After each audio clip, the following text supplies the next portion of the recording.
چیز تین میں سے ہوگی. تو کہا قبولیت کی گھڑیوں میں میں مانگتا رہا. ابراہیم کہتے ہیں میں مانگتا رہا. موسم حج آیا تو ابو جعفر خلیفہ منصور حج پہ قافلے کے ساتھ آئے.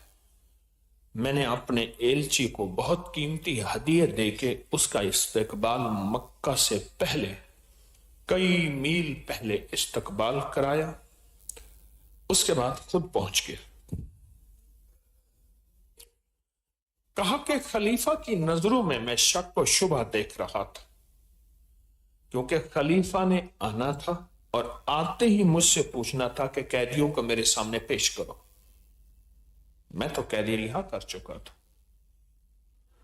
اور وہ قیدی تھے جن کا کوئی قصور نہیں تھا. تو وہ قیدی تھے جن کا کوئی قصور نہیں تھا. تو کہا میں خلیفہ کی ملاقات کے بعد خلیفہ نے کہا کہ ہم رات یہاں قیام کریں گے، سفر کے تھکے ہوئے ہیں، تر و تازہ ہو کر صبح ہم حدود حرم میں داخل ہوں گے مکہ کی. رات قیام کیا. وہ رات مجھ پہ بڑی بھاری تھی، بہت مشکل رات تھی. میں قبولیت کی گھڑیوں اور قبولیت کے لفظوں اور قبولیت کے بولوں کے ساتھ مانگتا رہا. سو رہے ہیں، مانگتا رہا. تو کہا کہ صبح بادشاہ کا قافلہ گیا. میرے ساتھ ایک طبیب تھے، تو انہوں نے پہلے سے انتظام کیا ہوا تھا. اس تحقیق میں تھے کہ بادشاہ نے صبح کی حاجت کہاں کی ہے. وہ لیبارٹری کے ماہر تھے. پیشاب ٹیسٹ کریں تو بیماریاں ملتی ہیں نہیں ملتی.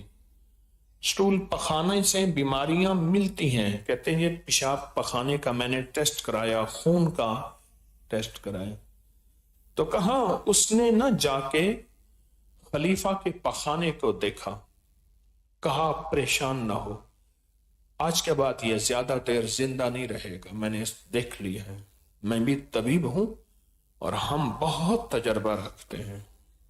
اور کہا کہ دوسرے دن خلیفہ مر گیا اور وہ مکہ نہ پہنچ سکا اور وہ حج نہ کر سکا.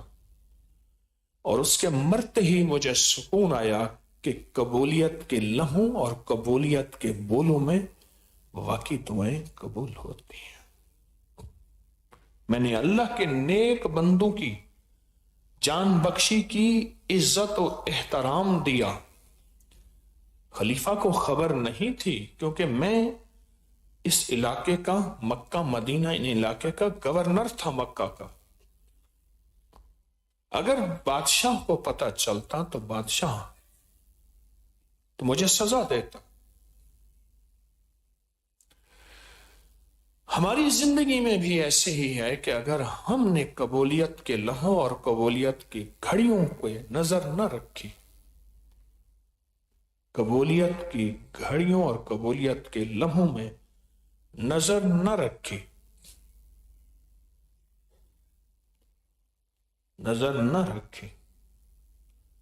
تو پھر کوئی اور لے جائیں گے. کامیابیاں بھی، خیریں بھی، برکتیں بھی، سعادتیں بھی، جھولیاں بھی، اور لے جائیں گے جو تلاش کریں گے. رب کو تلاش بہت پسند ہے. اللہ پاک نے شب جمعہ میں ایک گھڑی رکھی ہے، ایک گھڑی ایسی رکھی جس میں دعائیں قبول ہوتی ہے، پر بتایا نہیں. جمعے کے دن ایک ایسی مبارک ساتھ اور گھڑی ہے جس میں دعائیں قبول ہوتی ہیں، بتایا نہیں. تلاش کرو. رمضان میں شب قدر، لیلۃ القدر، ایک رات ایسی رکھی ہے جو 1000 مہینوں کی عبادت سے بہتر، لیکن بتایا نہیں. تلاش کرو. 24 گھنٹوں میں ایک لمحہ ایسا آتا ہے آج بھی جس میں دعائیں قبول ہوتی ہیں. آپ خود کہتے ہیں کہ پتہ نہیں کون سی قبولیت کی گھڑی تھی، میں نے دعا مانگی، کاش کوئی اور دعا مانگ لیتا، کاش میں فلاں کوئی اور مانگ لیتا تو وہ بھی مل جاتا. کچھ قبولیت کی گھڑیاں، کچھ قبولیت کے لمحے، کوئی قبولیت کی ساعتیں ہیں، ساتھ جن قبولیت کے گھڑیوں اور لمحوں اور ساعتوں سے رب نے جو عطا کیا وہ گمان سے بالاتر ہے. آج کے بعد ان قبولیت کی گھڑیوں، لمحوں، ساعتوں اور وقت کو پہچانے، تلاش کریں،